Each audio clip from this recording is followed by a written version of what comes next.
वहाँ, अभी इस वक्त बाहर आओ। गुस्से में यामिनी वॉशरूम के दरवाजे की तरफ देखते हुए कहती है। तन्वी बाथरूम का दरवाजा धीरे से खोलकर दबे पांव विद्युत और यामिनी के सामने आ जाती है। इससे बुरा क्या ही हो सकता था उसकी जिंदगी में। वो बस इस वक्त हवा की तरह गायब हो जाना चाहती थी। तन्वी धीमी सी आवाज में कहती है, मिस यामिनी, मिस्टर विद्युत, मुझे अब जाना चाहिए। आप दोनों अपनी बातें आप कंटिन्यू कर सकते हैं। इतना कहकर तन्वी बाहर जा ही रही होती है कि तभी यामिनी उसे रोक लेती है और वही रुको कहते हुए तन्वी के रास्ते में आकर खड़ी हो जाती है। फिर अपने गुस्से पर काबू पाते हुए वो तन्वी से कहती है, तुमने हमारी कितनी बातें सुनी। तन्वी समझ जाती है कि यामिनी उससे क्या कहना चाहती है। वो तुरंत ना में सिर हिलाते हुए यामिनी से कहती है, आप फिक्र मत कीजिए मिस यामिनी, मैंने कुछ भी नहीं सुना है। तन्वी के ऐसा कहते ही यामिनी का गुस्सा सातवें आसमान पर पहुंच जाता है और वो तेज आवाज में तन्वी से पूछती है, मुझे तुम्हारी बातों पे यकीन नहीं। मैं कैसे मान लूं कि तुमने हमारी कोई भी बात नहीं सुनी। उफ, क्या करूं अब मैं तुम्हारा। तन्वी को समझ नहीं आता कि यामिनी आखिर क्या कहना चाहती है। आखिर ये लोग अब कर ही क्या सकते हैं, तन्वी सोचती है। इतने में यामिनी तन्वी को ऑर्डर देते हुए उससे कहती है, अभी इसी वक्त अपना बैग खोल कर दिखाओ। मैं देखना चाहती हूँ कि तुम्हारे पास कोई रिकॉर्डर तो नहीं है और तुमने हमारी बातें रिकॉर्ड तो नहीं कर ली। व्हाट? मिस यामिनी, आप अपनी हद पार कर रही हैं। तन्वी मन ही मन सोचती है और बिना कुछ रिएक्ट किए उसी जगह खड़ी रहती है। अपनी बातों का असर तन्वी पर ना होते हुए देखकर यामिनी उसे धमकी देते हुए कहती है, अपना बैग इसी वक्त खोल कर दिखाओ। माना तुम्हें मेरा कोई डर नहीं, पर मिस्टर विद्युत के गुस्से से तो तुम अच्छी तरह वाकिफ हो, या फिर आज वाकिफ हो जाओगी।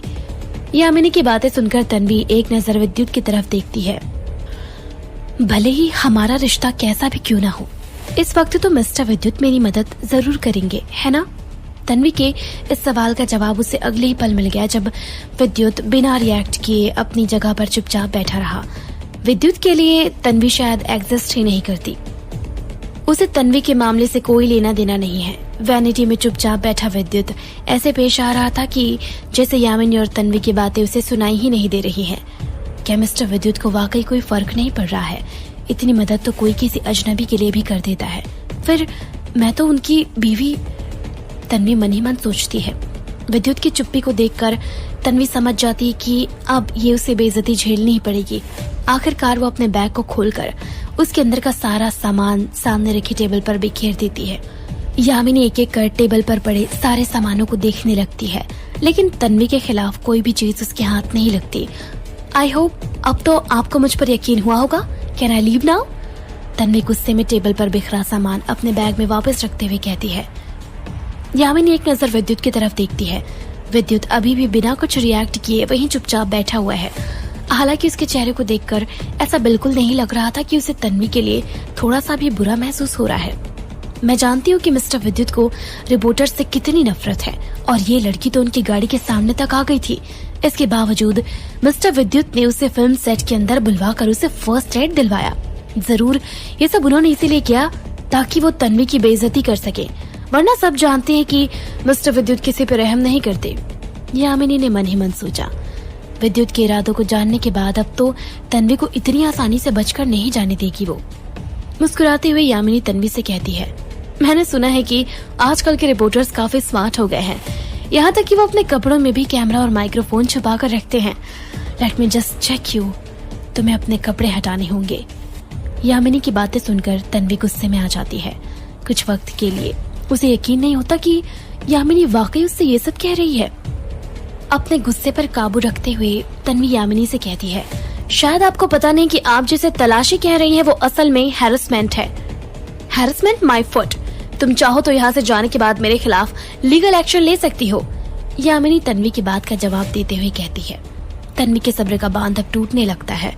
वो एक नजर आखिरी बार विद्युत की ओर देखती है और इस उम्मीद से विद्युत कि अब शायद उसकी मदद करेगा, पर अफसोस विद्युत को अब भी कोई फर्क नहीं पड़ रहा है।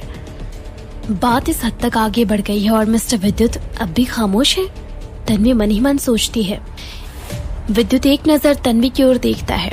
तन्वी की आखिरी उम्मीद फिर से जागती है। तन्वी से अपनी नजरें हटाकर विद्युत यामिनी से कहता है, शक के दायरे में आने वाले हर शख्स की तलाशी लेना जरूरी है।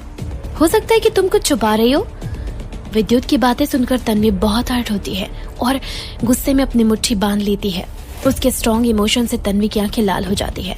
माना वो उसके लिए सिर्फ एक खिलौना है, पर वो कैसे उसके साथ इस तरह से पेश आ सकता है? ऐसा बर्ताव तो कोई अपने दुश्मन के साथ भी ना करे। पर क्या मैं कुछ नहीं कर सकती? हॉस्पिटल में एडमिट अपने भाई के बारे में सोचकर तन्वी कांप जाती है। अपनी नजरों को नीचे कर वो यामिनी से कहती है, ठीक है, अगर आप लोगों की यही मर्जी है तो फिर। इतना कहते हुए वो अपने शर्ट के बटन्स को खोलने का एक्ट करने लगती है। तन्वी को विद्युत के सामने ऐसा करता देख यामिनी उस पर गुस्से से बरस पड़ती है। ये क्या कर रही हो तुम? जो आपने मुझसे करने के लिए कहा है वही। अपने चेहरे पर नकली हंसी लिए तन्वी यामिनी की बात का जवाब देती है। यामिनी एक नजर विद्युत की तरफ देखते हुए तन्वी को डांटती है, मैंने कभी नहीं सोचा था कि तुम इस हद तक गिर जाओगी कि मिस्टर विद्युत के सामने ऐसी हरकतें करोगी। तुम्हें शर्म आनी चाहिए।